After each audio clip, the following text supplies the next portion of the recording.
ಈಗ presently ಕೋರ್ಟಲ್ಲಿದೆ. Okay, ಆಯಿತಾ? So ಯಾರು ಇಟ್ಟಿದ್ದಾರೆ ಅನ್ನೋದು ಅಲ್ಲಿ ಗೊತ್ತಾಗುತ್ತೆ. ಅಲ್ಲ, ನಾನು ಇಲ್ಲಿ ಬಂದಮೇಲೆ ಅವ್ರನ್ನ ನೋಡಿಲ್ಲ, ಫೋನ್ ಮಾಡಿದೆ ನಾನು ಅರ್ಜುನ್ ಅವ್ರಿಗೆ. ನಮಗೆ ಈ ಪ್ರೆಸ್ ಮೀಟ್ ಇನ್ಫಾರ್ಮೇಷನೇ ಇಲ್ಲ ಅಂದರು. ಒಬ್ಬ ನಿರ್ದೇಶಕನ ಪರಿಸ್ಥಿತಿ ಈ ಥರ ಆದರೆ ಹೇಗೆ ಅಂತ, ಒಬ್ಬ ನಿರ್ಮಾಪಕನ ಪರಿಸ್ಥಿತಿ ಏನು ಅಂತ ತಿಳ್ಕೊಂಡ್ಮೇಲೆ ಅದು ಡಿಸೈಡ್ ಆಗುತ್ತೆ. ಅದು ಏನಾಗಿದೆ ಆ್ಯಕ್ಚುಲಿ ನಿಮ್ಮಿಬ್ಬರು? ಅದು ಇದೆಯಾ ಹೇಳಿದ್ನಲ್ಲ, ಇದು ಕೋರ್ಟ್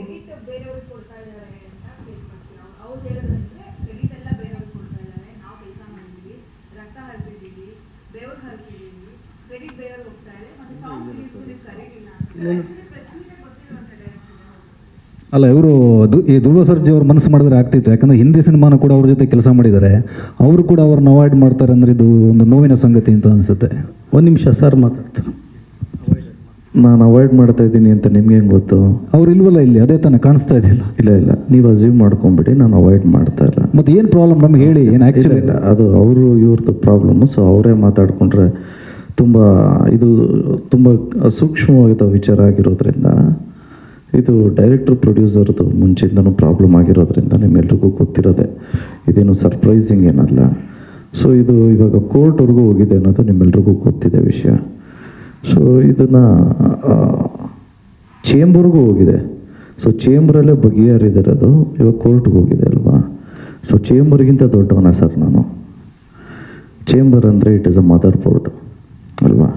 ಅಲ್ಲೇ ಬಗೆಹರಿಲಿಲ್ಲ ಅಂದರೆ ಸೊ ನಾನು ಅದಕ್ಕಿಂತ ದೊಡ್ಡವನಲ್ಲ ಸರ್. ಸೊ ಇವಾಗ ಪ್ರೊಡ್ಯೂಸರ್ ಮಾತಾಡಿದ್ರೇ ಚೆಂದ. ಅದಕ್ಕೆ ಒಂದು ಮಧ್ಯಂತರ ಅರ್ಜಿ ಹಾಕಿದ್ರು, ಅದು ನೆನ್ನೆ ವಜಾ ಆಗಿದೆ. ಸೊ ನಿಮ್ಮ ಗಮನಕ್ಕಿರಲಿ. ಬಹುಶಃ ಮಧ್ಯಂತರ ಅರ್ಜಿ ಅಂದರೆ ನಿಮಗೆಲ್ಲರಿಗೂ ಅದರ ಅರ್ಥ ಗೊತ್ತಿದೆ.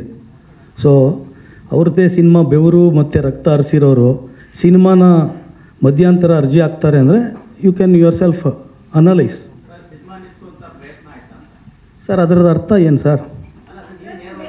ಅದೇ ಈಗ ಕೋರ್ಟಲ್ಲಿದೆ ಸರ್. ಇದೀಗ ನಾನು ಓಪನ್ ಪ್ಲ್ಯಾಟ್ಫಾರ್ಮಲ್ಲಿ ಡಿಸ್ಕಸ್ ಮಾಡೋಂಥ ವಿಷಯ ಅಲ್ಲ. ಟೈಮ್ ಬಂದಾಗ 12ನೇ ತಾರೀಕು ಮಾತಾಡ್ತೀನಿ ಮೇಡಮ್. ನಿರ್ದೇಶಕರೇ ಸಿನಿಮಾನ ರಿಲೀಸ್ ಮಾಡೋಕ್ಕೆ ಸಮಸ್ಯೆ ಸೃಷ್ಟಿ ಮಾಡುವಂಥ ಪ್ರಯತ್ನ ಆಯ್ತು ಸರ್? ನಾನು